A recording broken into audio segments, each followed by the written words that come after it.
Now that you all have had to evaluate a ChatGPT essay, let me give you my thoughts on whether or not it would pass for this class's descriptive personal essay assignment, which we're going to jump into next week. So the descriptive personal essay uses description as evidence. This is the basis of the point that you're making. And so all of it can't be free floating. It needs to line up and lead to a feeling, a persuasive point, to clarify something, or to inform. It's doing something specific. And that's actually a very difficult task. How do you get down to the things that matter the most, that are going to connect in a concrete way for your reader, so that they act as evidence for someone who hasn't experienced this to understand and believe what you're saying?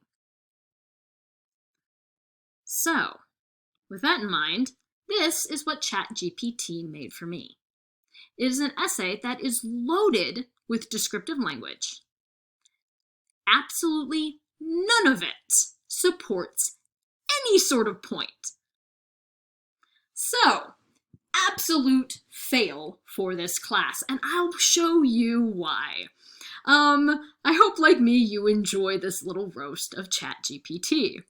Here, a magical celebration, my unforgettable birthday party. This idea of this being magical and unforgettable is repeated throughout, so we get the idea that's supposed to be maybe the purpose of this. But there is not a single memorable or magical moment in this whole thing. So, let's break down the first sentence. Lots of descriptions, again, going nowhere. Air is filled with excitement and anticipation as I eagerly awaited. Okay, wait, stop right there. Excitement and anticipation, it's kind of the same thing. So a little redundant, and then as I eagerly awaited. That's literally the definition of anticipation. So you've just said excitement and anticipation, and I am anticipating. Meh, red light. Now, my closest friends and family. That is generic. The essay that we were looking at before got down to specific people.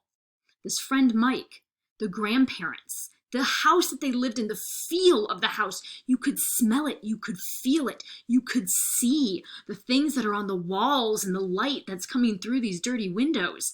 It was concrete, it was tangible. This, friends and family, everyone's got that. And it promised to be a spectacular celebration. Well, why? How? Then move on to the sun. Sun and reflections on nature can be a great way to dive into metaphors. Just like at the beginning of the essay you were looking at, they're thinking about cloud gazing and about tree houses and how these things are symbolic of their childhood and what it means to sort of leave these behind as you mature, as you turn 18 and become an adult. Here, description of nature, sun dipping below the horizon, casting a warm, golden glow on the backyard, where the festivities are set to unfold. That's it. What purpose does this serve? You had a sunset, and it was kind of golden.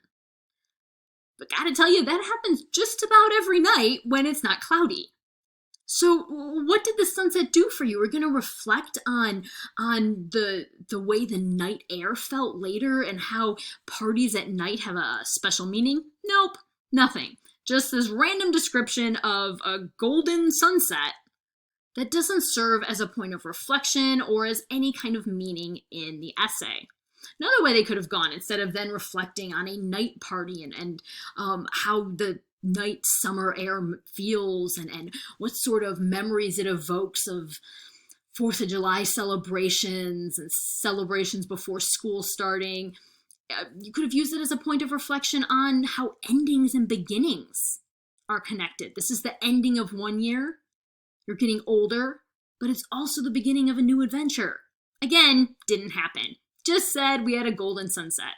Thanks for wasting my time. Now, move on to the description of the party itself. Lots of details, none of them let us actually see, smell, taste, feel anything at all. Guests are arriving and there's laughter in the air. Well, we know you're happy, but we don't know why. Well, what do their voices sound like? Are they different accents? What is making people laugh? Does someone have a joke? Give us something concrete, anything concrete. Backyard is transformed into a haven of vibrant colors with shimmering lights, decorations adorning every corner. Excuse me. Well, first, what decorations? How are these set up? Is the yard fenced in? We can't see anything. And we've got balloons of every hue imaginable bobbing in a gentle breeze. What are they tied to? What are they anchored to? Where are these balloons? Are they just like, are you going to release them? And every hue imaginable still hasn't gotten to anything concrete. You're making me try to come up with something, but I have nothing to anchor it to. We haven't even had a single color named. And we have this person breaking into a smile, feeling gratitude for these people who are making their life important. But we don't have a conversation. We don't have a description of a relationship. We don't have a reflection that's sending a message. We don't know why this is meaningful or something that we should remember, because we, the audience, have nothing concrete to hold on to. These descriptors are meaningless. This is absolutely forgettable. This is the description of a commercial that flashes up on the TV in every commercial break. It has no substance. Even the food. Culinary delights prepared for the occasion, the tables were adorned with an array of delectable treats, from savory appetizers to decadent desserts, catering to every palate. Every palate? Really? How big is this buffet? Every palate? Oh, what style is the food? Could you describe even just one thing so that we could taste it, we could smell it? How about even the colors? Give us some specific colors. We see it, the layout of these foods. This is absolutely meaningless. And it goes on. And as the night's drawing to a close, it was more than just a celebration. It was a testament to the bonds of friendship. What bonds? We haven't had a description of a relationship, of why. We haven't had the name of a single person. And it's okay to use false names, to say my friend Jane, or my friend who I'm going to call Jane here, even if that's not the friend's name, because you're trying to go for anonymity. You don't need, but give us someone and then describe something real about that person. About why Jane adds this bond with you. Did you go through loss together? Were you teammates? Did you meet different challenges together? Were enemies that became friends, and so that bond is more important? Give us some sort of detail to hold on to. Right now, you've made a completely forgettable and absolutely not magical experience. So, this fails. Fail essay. Because it doesn't get down to anything meaningful, have any kind of critical thinking or purpose, because that's something AI cannot do. So, I look forward to hearing your thoughts. And next week, we're going to be diving into your descriptive essays.